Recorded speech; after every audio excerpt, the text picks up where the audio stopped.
Ya estamos. Hola, estamos en una nueva emisión de entrevistas Mist. Hoy me acompañan dos personas que admiro muchísimo, que son Héctor Onel y Eva del Llano. Estamos en el espacio Artis, en el centro de Madrid, en la calle San Lorenzo 3. Y estamos aquí porque Héctor inauguró hace una semana, casi, ¿no? Sí, exacto. Su primera exposición personal en Madrid, ¿verdad? Bueno, eso ya es complicado de ¿Cómo? definir porque ¿Por la, qué? la primera persona yo creo que fue la que me hizo Carlos Garaicó en su estudio, que me brindó, digamos, la estructura de su estudio para presentarme aquí, presentar mi trabajo en Madrid y tal. Pero ya esta sí es, digamos, como la primera personal bajo mi gestión propia e individual. Y bueno, también la estructura ya de este espacio de Plus Arti, eh, completamente volcada en mi trabajo, que realmente es eh, más cercano a lo que sería una persona.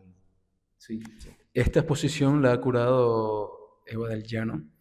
Eva, en tus palabras curatoriales, a mí me llamó mucho la atención que utilizaras un término, que es el término de violencia, ¿no? Dices que en la pintura, en la repintura de Héctor, tú notas como un gesto violento. ¿Por Exactamente. qué?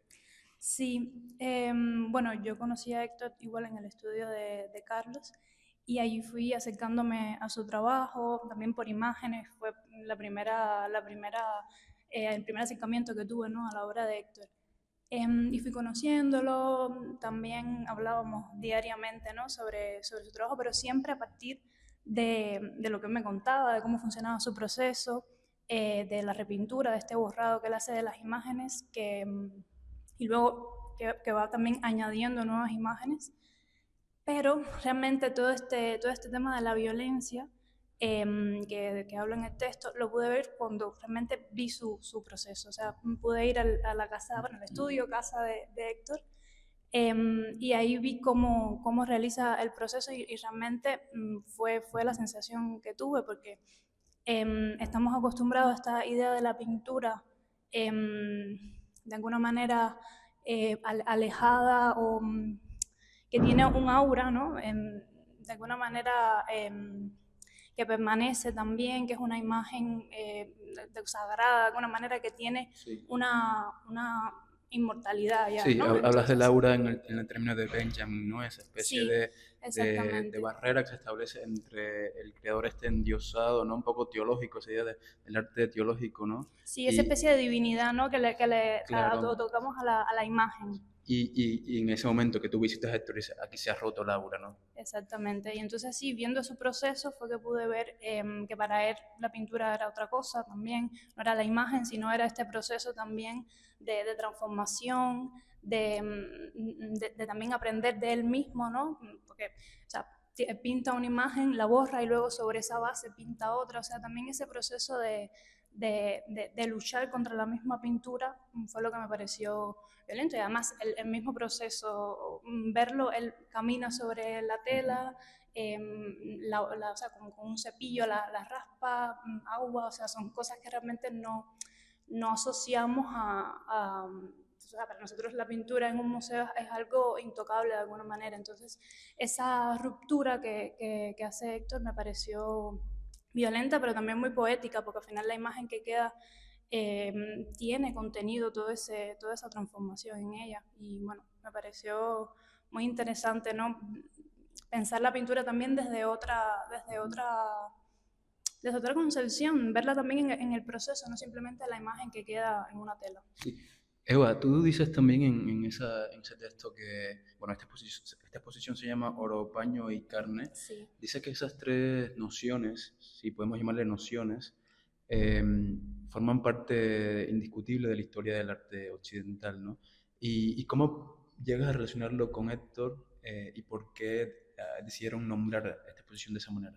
Sí, bueno, como te decía, realmente esta exposición ha sido algo bastante, un poco espontánea, ¿no? La idea ha surgido naturalmente, como también conversábamos diariamente en el estudio, esas conversaciones fueron produciendo ideas, fueron produciendo cosas. Entonces, Héctor, fue a partir de una idea de Héctor, de que para él va al museo y ve todas las pinturas y para él lo que se repite en todas ellas es el oro, el paño y la carne. O sea, como muy práctico, muy objetivo, ¿no? Para él es como los elementos que realmente puede identificar, que más allá de la narrativa que tenga la imagen, para él es Una materia prima. exactamente.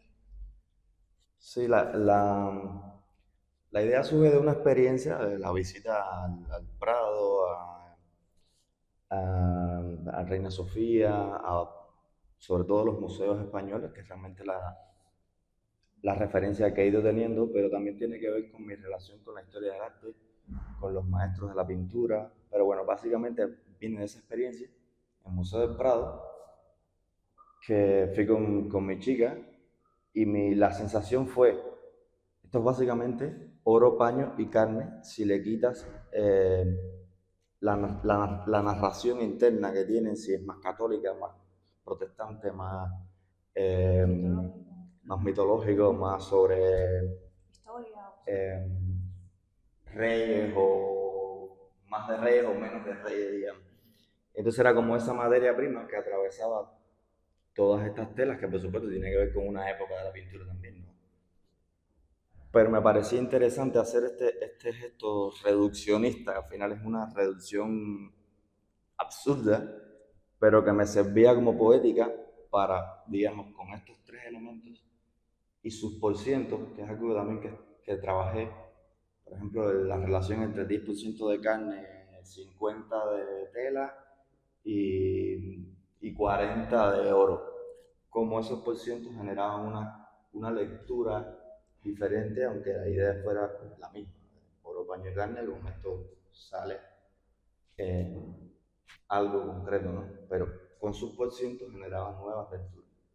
Digamos, más desnudo, menos desnudo, más avalorio, menos avalorio, más, eh, más decorativo, menos decorativo, pero, o sea, la falta de ello también era significativo en esa idea Sí, del oro, paño y carne. y también que quería añadir que también son elementos propios del bodegón. O sea, la obra de Héctor en principio, sobre todo eran escenas de bodegón. Sí. Y entonces son como los elementos que permiten desarrollar la técnica pictórica, que realmente tú puedes controlar, son elementos inanimados.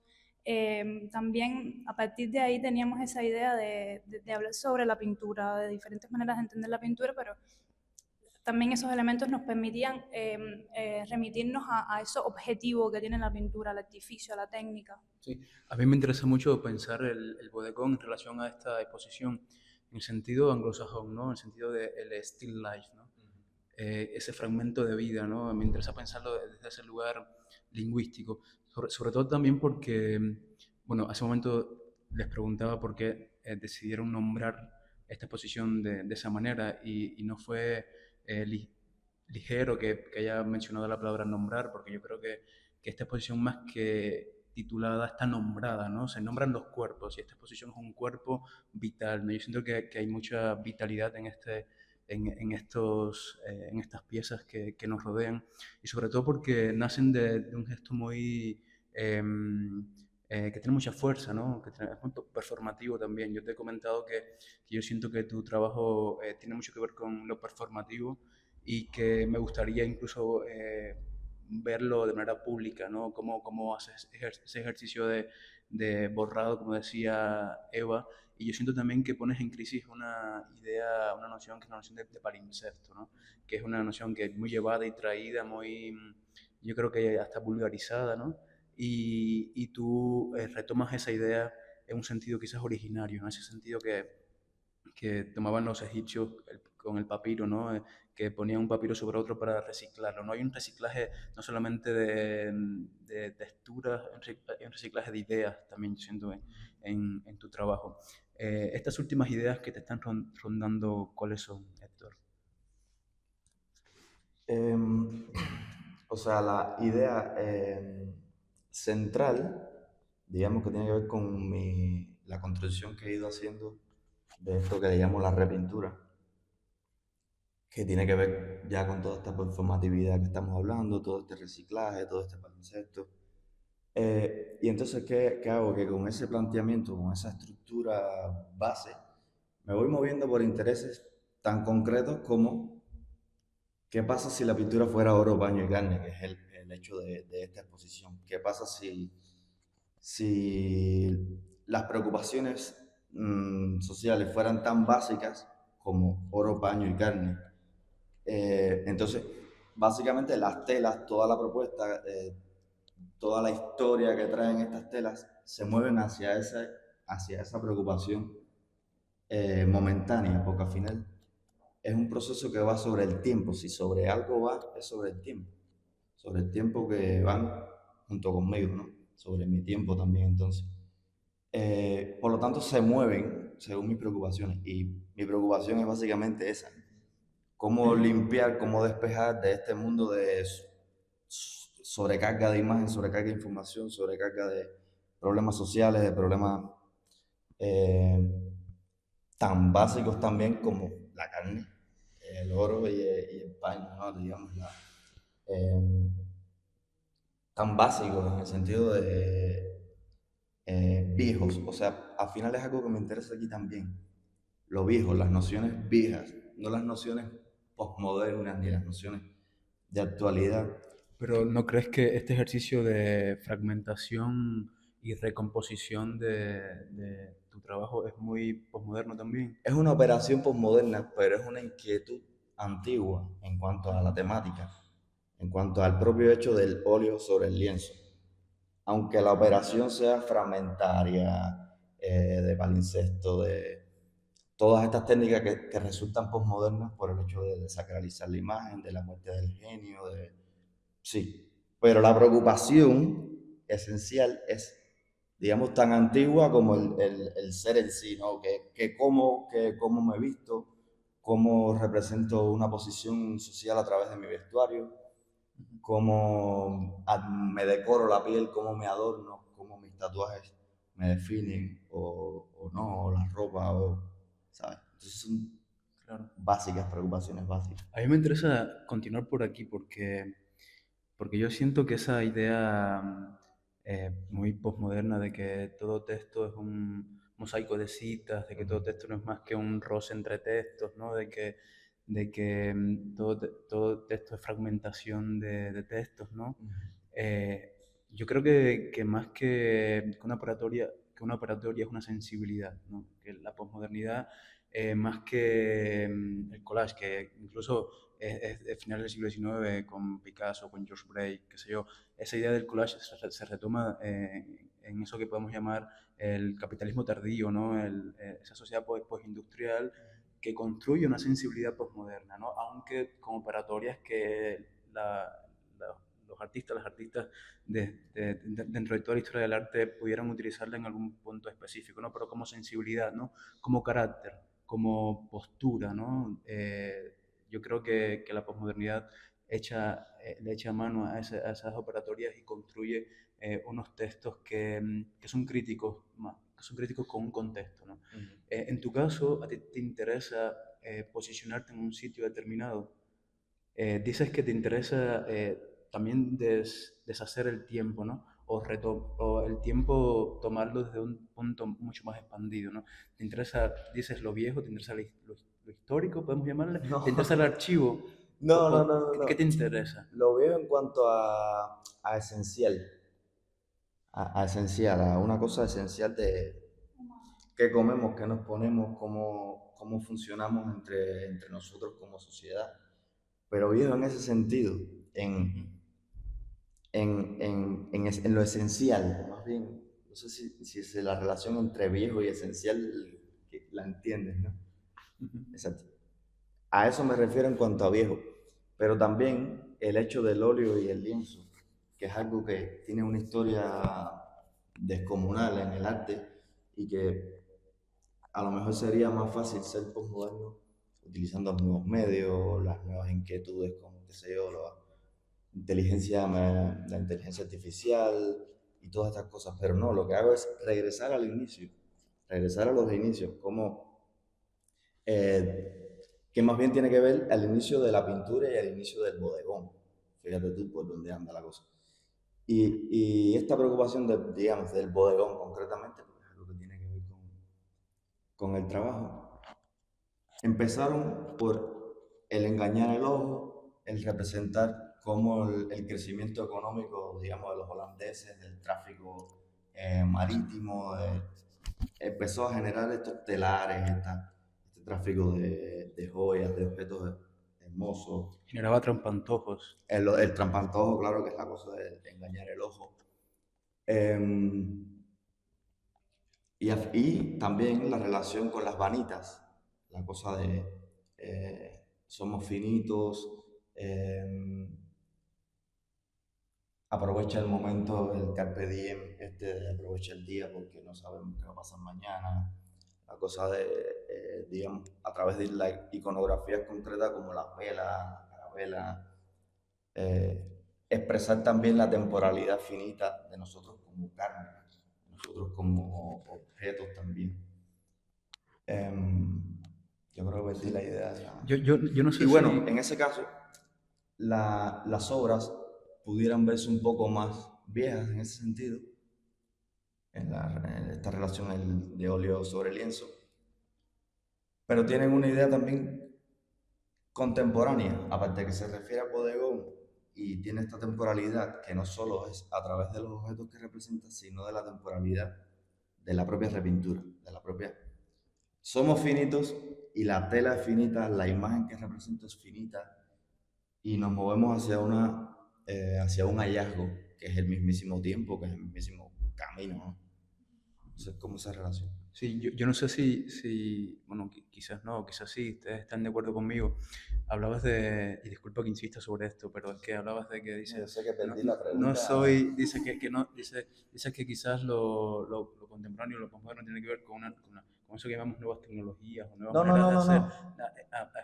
Pensé que ibas por ahí, porque yo siento que como sensibilidad pues, se pueden utilizar medios muy tradicionales, Esa es la pero cosa. si le imprimes un carácter crítico frente a algo, puedes convertirlo en contemporáneo, ¿no? También podríamos hablar sobre cómo entendemos lo contemporáneo y cómo está lo contemporáneo presente en tu trabajo, que quizás Eva pudiera como hablar un poco sobre esto, ¿no? Y me gustaría que lo hicieras, ¿no? Pero importante, hablaba de lo que se ve como contemporáneo, de lo que parece contemporáneo, a pesar de que a lo mejor no lo es tanto. Que es más fácil que una obra de inteligencia artificial parezca contemporánea a que un óleo sobre lienzo parezca contemporáneo. Aunque los dos pueden serlo, o los dos pueden no serlo, o los dos pueden tener inquietudes antiguas o modernas, no pasa nada. Pero es más fácil que parezca contemporáneo estos nuevos medios. Claro, porque aquí yo siento que lo contemporáneo, además de la visualidad o de la polidez que pueda tener o la no polidez que puedan tener tus piezas, yo creo que lo contemporáneo aquí es la operatoria, ¿no? Es el proceso, me Sí, parece.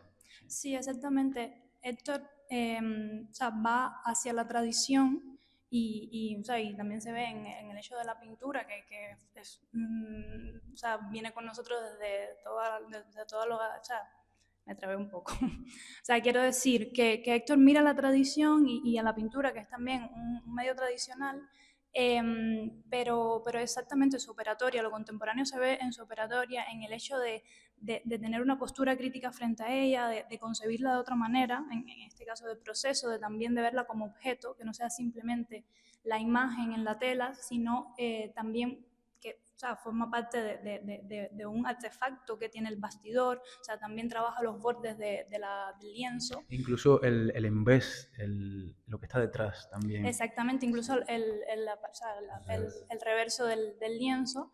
Y también la pone en relación con objetos, todas estas piezas de cerámica que también ha hecho para esta exposición. Entonces también es una idea, es una postura frente a la pintura de no, también la pintura que ha sido tan maltratada, ¿no? Y en la contemporaneidad que de pronto los nuevos medios es lo que puede ser contemporáneo y la pintura parece que no. Héctor tiene una postura frente a ella y dice que la pintura es un medio exquisito que tiene muchas posibilidades, incluso reta esos límites que se le imponen. sobre todo me interesan las limitaciones que tiene. O sea, digamos, la pintura tiene posibilidades concretas, pero tienes, digamos, básicamente idea y materia y, qué sé yo, lienzo, telas y colores Y sobre tiene ellas. tu cuerpo sobre ella, Exacto. en tu caso. Entonces tú con esos elementos tienes posibilidades, pero más que posibilidades tienes limitaciones con respecto a, por ejemplo, performance, nuevos medios, fotografía, videoarte, que son medios que tienen también sus limitaciones, pero tienen una riqueza temporal que pareciera más propicio para el trabajo que estoy haciendo, que es lo que tú me decías de que quisieras ver el proceso en público. Pero ¿qué pasa? Que yo asumo ese proceso, o sea, ese proceso es mío. Ese proceso es algo íntimo, es una relación, eso es íntima con mi trabajo, con mi proyección, con destruir una imagen, pero que al final es mía. No me parece un espectáculo como tal. Entonces, sí, llegaremos a ese punto, pero bueno, es algo que no quiero hacerlo de forma... Sin embargo, lo publicas en Instagram. ¿Sabes? Como el misterio que pudiera tener ese gesto, la oscuridad en el sentido de que no se ve, eh, vivimos en momentos que son muy pornográficos, ¿no? Todo el tiempo Ujú. estamos como exhibiéndonos y ese gesto que no te gusta hacerlo en público lo haces virtual, ¿no? ¿Por No, qué? pero ahí yo puedo administrar, a través del video yo puedo administrar qué se ve y qué no. Cuando haces un performance en vivo, no controlas absolutamente nada. Entonces ahí es donde está y sobre todo el tiempo, que realmente no me parece una cosa tan atractiva comparada con lo espectacular que se espera del performance o de las acciones o de el circo este. Creo que en ese sentido no tiene esa fuerza. O sea, tiene una fuerza desde mi administración a nivel de la imagen, el sonido, ¿sabes? A partir de ahí puedo Claro, te controlar. interesaba informar cierto Es una contenido. información, también esto de Instagram a mí me funciona como dotar al público limitado, el público que sigue tu trabajo, y dotándolo de cierta información para cuando se enfrenta a una tela, ya él vaya con una información previa, pero a través de esta administración que yo hago, ¿sabes? Pequeñas publicaciones, dosifico un poco de video, un poco de resultado final, pero lo siento más controlado, ¿sabes? La acción en vivo yo creo que se me va un poco más de las manos. Entonces, llegaremos ahí, Sí. pero por ahora... Aquí en Oro, Paño y Carne, además de óleo sobre lienzo, también hay cerámica, hay otro tipo de ya instalativa, ¿no?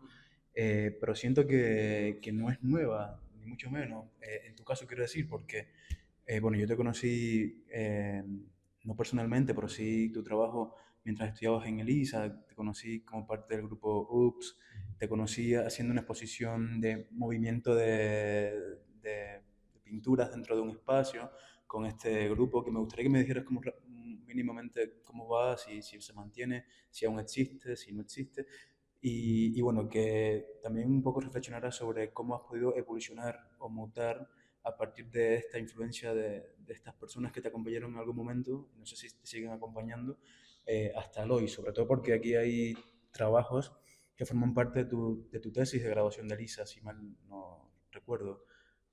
Sí, Eso. pero o sea, yo hice dos tesis en ELISA. Hice la tesis de UPS junto a Marlon Riverón y mi tesis personal que era la repintura, ¿no? Entonces, aquí lo que hay no tiene que ver directamente con UPS en cuanto a objetos, pero sí tiene que ver con un estado de diversión al que llegamos a través de UPS, un estado de diversión en el arte, de diversión para nosotros mismos en relación con nuestro trabajo, que era algo que yo no lograba desde el hecho de ser un artista que pinta, que quiere lograr algo como el lenguaje pictórico. Estaba como enfrascado en cosas concretas, pero llamémosle más serias. Y entonces no estábamos disfrutando para nada, los dos por separado no estábamos disfrutando para nada. Entonces, al hacer este grupo, esta serie de acciones, performance, lo que sea que se llamara, em, llegamos a un estado de diversión y esa diversión hacía que la obra fuera más rica, que el público se quedara más, que fuera más interesante toda la experiencia total.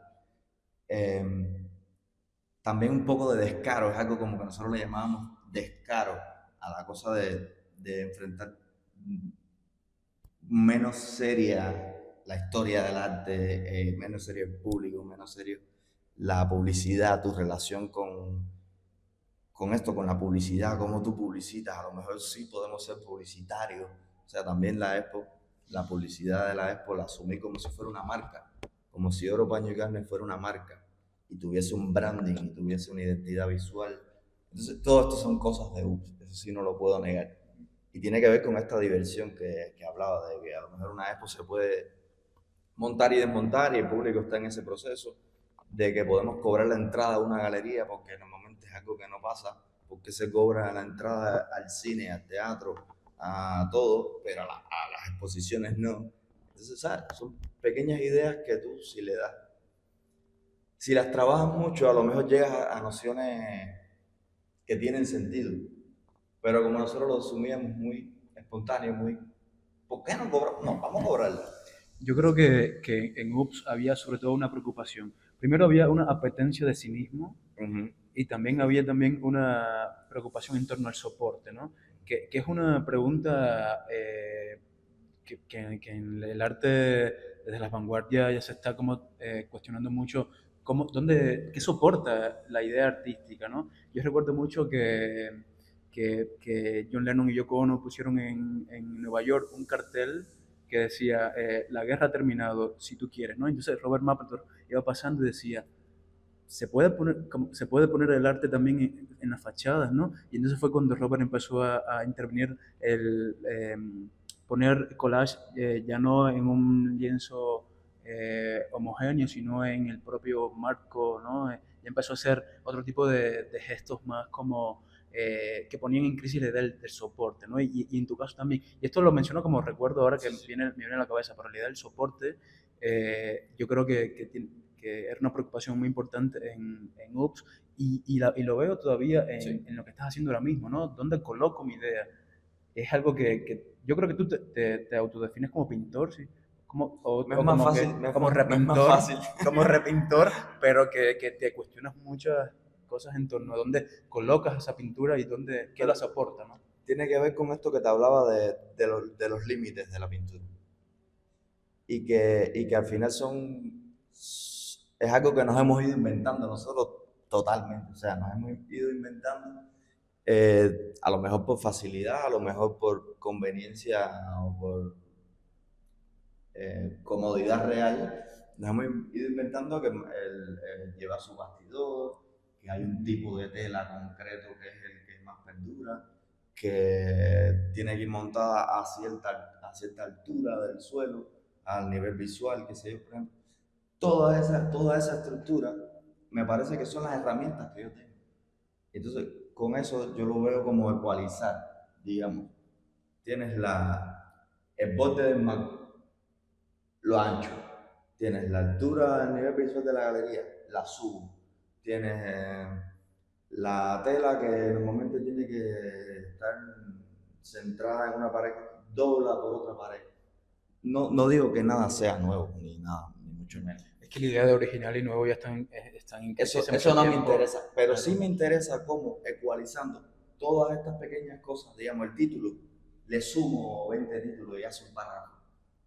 No es que sea nuevo, pero cuando tú ecualizas todo eso, logras una expo sobre el lenguaje primero que todo, ¿sabes? Sobre el propio lenguaje, logras que la expresión funcione, que la expresión en cuanto a la expresión del arte y del objeto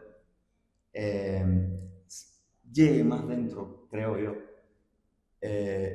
Y también el cuadro como objeto, también como era una expo muy sobre la carne, sobre la materia, sobre la decoración, entendí un poco que las telas debían ser objetos también, los cuadros como debían ser, aparte de la ventana esta hacia la realidad y tal, porque al final yo estoy poco cercano al realismo, digamos, fuera un tareco que tuviera una contundencia en el espacio, que saliera, que creciera, que se cortara y se volviera a pegar, que se agruparan y entonces dejar a un lado la idea del cuadro individual único y terminado por la idea del volumen de cuadros, quizás. Y entonces en esa diferencia lograr una idea de todo en vez de una idea de un trabajo. Lograr un sonido, es lindo eso de Exacto. ecualizar, porque Exacto. aquí hay como un paisaje sonoro, ¿no? Y creo que yo creo que quizás la principal virtud de esta exposición, ¿no? Que además del objeto se construya un paisaje sonoro invisible, pero que existe, ¿no? Exacto, una atmósfera. Sí. Yo quisiera como terminar esta conversación, Eva y Héctor, pensando en algo muy físico, en el sentido del cuerpo, ¿no? Y es que muchas veces olvidamos una raíz etimológica de la palabra arte, ¿no? Y que como saben, artus en latín significa miembro, ¿no? Es decir, que un miembro nunca existe si no existen otros miembros, ¿no? Y yo creo que tú lo tomas al pie de la letra, y nunca mejor dicho, porque tú construyes tu trabajo a partir de interconexiones, ¿no? Es como un mapa de intertextos que solo en esa mezcla, en esa mezcolanza, en esa entremezcla, puede existir como paisaje, ¿no? Y es lo que más quiero puntualizar ahora al final de esta conversación, porque creo que yo me llevo sobre todo eso, ¿no? Esa idea de, de lo unido, ¿no? De lo reunido, de lo rehundido incluso, ¿no? Lo das por terminado. No sé si quieres decir algo, Eva, sí. No, a ver, quería también... em, creo que perdí la idea.